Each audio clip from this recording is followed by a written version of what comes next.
All right, what's going on, everybody? Ron here. Today I've got a really easy project. We're installing running boards on a 2019 Toyota Tacoma. The kit that I'm using is Tyger Auto from Amazon.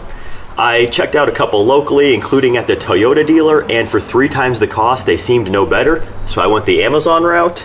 In order to do this, Toyota makes it really easy by giving us factory mounting points. All we're going to need, in addition to the hardware that comes in the kit, is a torque wrench. I bought at Harbor Freight for about 20 bucks.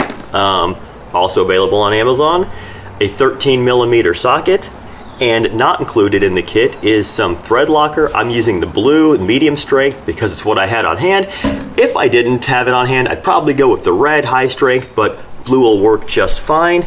And yes, the fact that I'm wearing a Ranger hat, the irony is not lost on me, but I happen to like that truck a lot, and they gave it to me for free, in addition to my Tacoma. So let's get going. I'm thinking less than 20 minutes.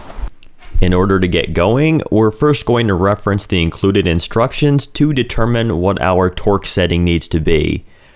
I get the impression these are the same instructions used on a number of products because it makes reference to a range of sizes of bolts not actually included. We only have 8mm bolts to work with, class 8.8, so we need between 15 and 16 foot-pounds of torque. Because I only have a wrench that measures inch-pounds, we'll need to do a simple conversion by multiplying by 12. This gives us a range of 180 to 192. I'll go ahead and dial that in now. After getting a couple of blankets laid down as a workstation, I'll go ahead and pre-assemble each bolt, lock, and washer assembly. I just always think the less work needed under the vehicle, the better. Next up, if we take a look underneath the truck, we can see there are 3 sets of 2 factory installed female threaded mounting points. One roughly underneath the front door hinges, one near the center pillar, and the last near the rear of the cab.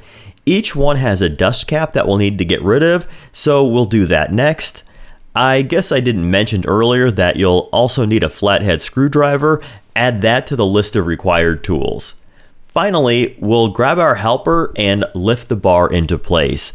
I suppose you could do this with some jack stands yourself, but this just seemed easier. From here on out, it's just bolting everything into place. Should take just a few minutes if you've gotten everything ready ahead of time and have your thread locker and torque wrench ready to go. Start to finish, I think the project took about 45 minutes, a bit longer than my initial estimated 20, but I had to wait for help. Overall, I'm a huge fan of the look and quality of the Tyger running boards from Amazon.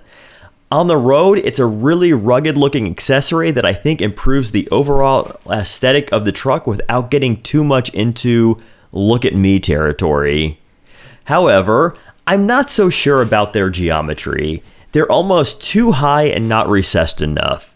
Though picking a set that was a little lower might negatively affect ground clearance, I think they would make stepping in and out more comfortable. So pick your poison.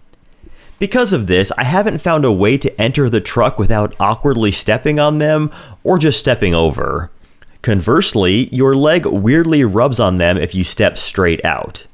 So if looks, build quality, and ground clearance are of utmost importance, I think anyone would be very happy with these. If comfort is number one, I might consider something else.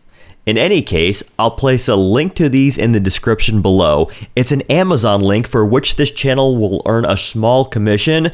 Use of this is greatly appreciated.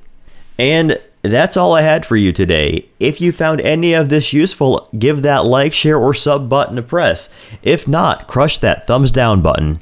Okay, see you next time.